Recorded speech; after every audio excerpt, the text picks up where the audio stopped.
what does speed mean to me? Speed means relaxing. Essentially, speed has two characteristics, the physical and the mental. Now, when I want to perform the move with extreme speed, I prepare my mind for explosive movement. And right before I perform that move, I focus on lightning speed.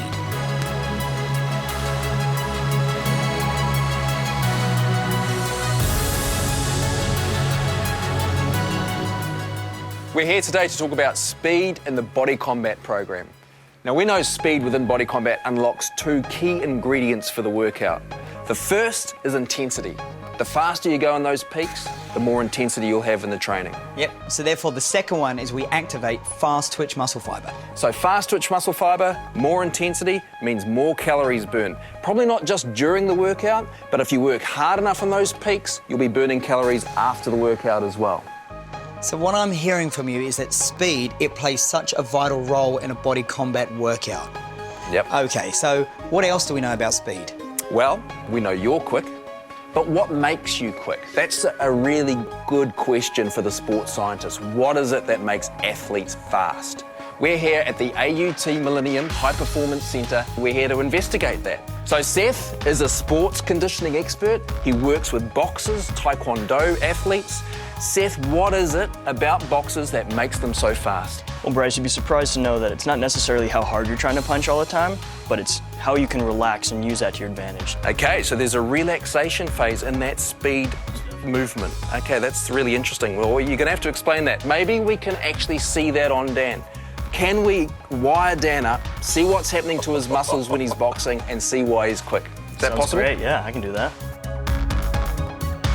There we go. So Seth, we've got Dan wired up here. We've got obviously electrodes on his triceps, biceps, deltoid. So tell us what these electrodes are going to measure. His muscle activity. As the electricity runs through his muscle, we can pick up that. So you'll see the activation patterns. Exactly, the way it turns on and turns off while he's actually striking. Cool, so we'll see these periods of activity and relaxation that you were talking about before. Exactly.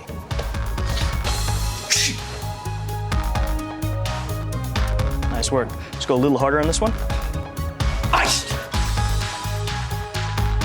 One last one, hard as you can. Ice!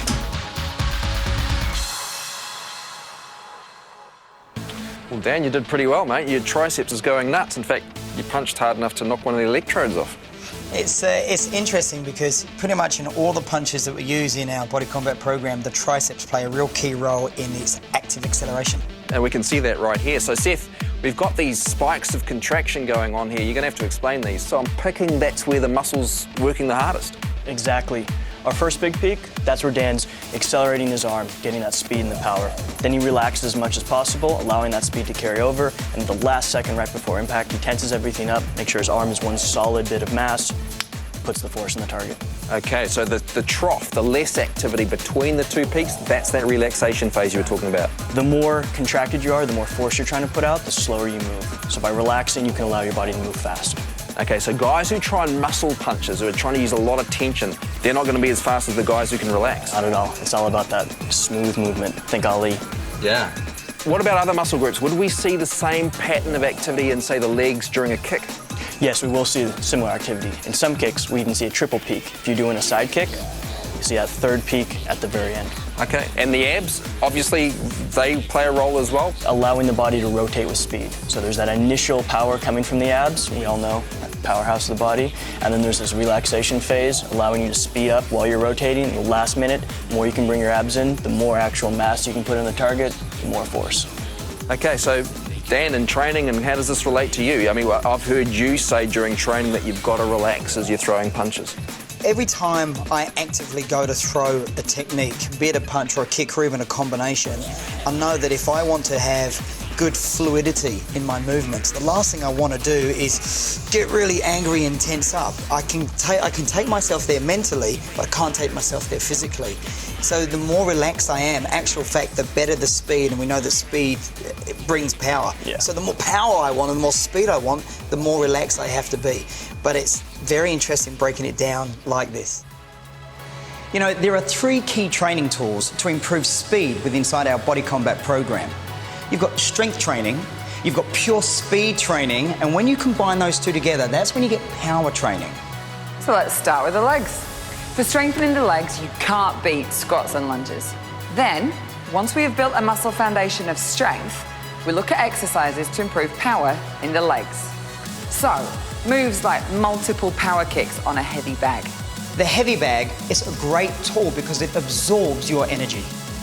You'll burn out faster using the bag, which means you won't fatigue as quickly in class. Now trust us, 3 power kicks on the bag feels like 60 seconds of a kick kata. So once we have trained strength and power, we perform multiple speed kicks on the bag. With this type of training, you're going to go for maximum speed in every single rep, so you can't afford to fatigue. Keep your sets really short and make sure you're well warmed up and not fatigued from a previous training session. Now remember, think fast, be explosive and relax when you do these drills. Let's talk about the upper body. For building strength, the bench press is great. This type of weight training assists us with explosive power. You can also try moves like the band press or bench press throws.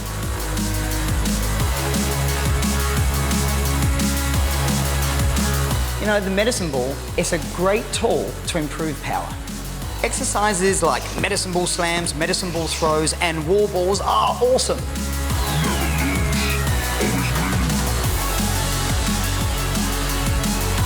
For body weight power training, you can't beat speed push-ups, 3/4 range, speed push-ups with locked elbows, and plyometric push-ups for explosive fitness. For pure speed training for the upper body, use short sets of punches going for maximum speed. And as always, with this type of training, make sure you get a full recovery between sets. And for total body power training, I like to perform the power clean. It is a full explosive conditioning move. For me, it's great for cardiovascular, great for strength training, and I still do this move with speed, and that's how I get power. We know you guys are always looking for a way to up your game. So include these training drills and watch your class performance go sky high. You know, you train hard and you fight easy. I've always said, if the fight's only 5 rounds, then you're going to train for 15 rounds. So set aside some time outside of your body combat classes and really focus on these drills and skills that we've shown you. You know, speed, it's not just inherited, it's manufactured. And we really hope that this session has helped you to understand how to generate speed and how training the right way can take your athleticism to a whole new level so that you can inspire the people in front of you so they can do the same. So until next time, always remember, keep it real and stay with the fight.